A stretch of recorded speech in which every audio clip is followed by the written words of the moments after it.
Was it English Football National Day? Someone needed to tell us because Jude Bellingham destroyed Barcelona in El Clasico.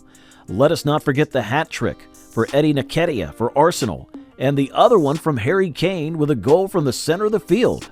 Do you believe it? Barcelona hosted Real Madrid on Saturday for the first El Clasico of the season. If you missed this game, you missed one of the most complete displays of football by Barcelona getting overturned by a brilliant Jude Bellingham. The first half of the match was all Barcelona FC, which was unexpected since they had some key players coming back from injuries like Lewandowski and other ones still out for recovery like Frenkie de Jong and Pedri. Xavi still put a team together with a back three with Cancelo and Balde as pistons. This proved to be working very well on offense because they had Gavi and Gundogan controlling the tempo in the midfield. Joao Felix was on fire and arguably the biggest threat for Madrid. The first goal came in the 5th minute from Gundogan from a miscommunication in the Madrid defense. Like usual, Real Madrid conceded early and put themselves in a bad position that lasted the whole first half. The second half was more balanced, with Madrid showing more fight to come back in the game. Bellingham scored in the 68th minute from a wonderful strike. After the 1-1, Madrid took over and dominated Barcelona after the entry of Camavinga and Modric. The last goal was in the last minute of the match from Bellingham. He finished the match with Player of the Match and 2 goals.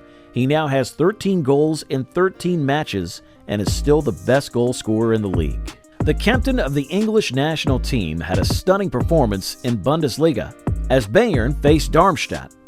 The match was pretty wild with 3 cards in the first half. Kimmich took an early red card in the 4th minute and their opponent took the other 2 red cards.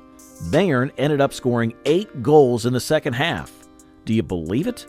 I think we should, since they have a player like Harry Kane that was the highlight of the match with his hat trick. The best goal came from him when he took a long shot from his own half that went over the keeper and finished in the net. Mark my words, this could be the goal of the season. Arsenal gave a football lesson to Sheffield United by winning 5-0. Sheffield only had 2 shots that were not on target in the entire 90 minutes.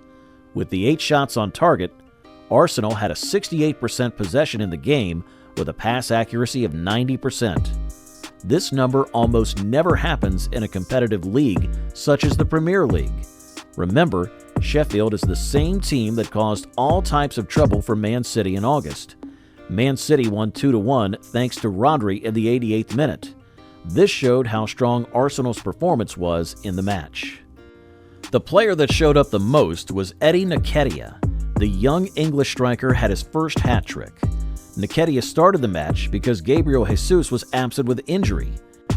The English players dominated the weekend with their performances. With the Euro coming up next year in the summer, you can see why the English national team is a strong contender to win the trophy. They have been getting closer and closer to a major trophy. They got unlucky and lost against a strong French side in the World Cup. However, with their younger talents getting more mature and a captain that can score when needed like Harry Kane, we can say that there is a strong probability for them to go back to the final like they did in 2020. Is it coming home in 2024?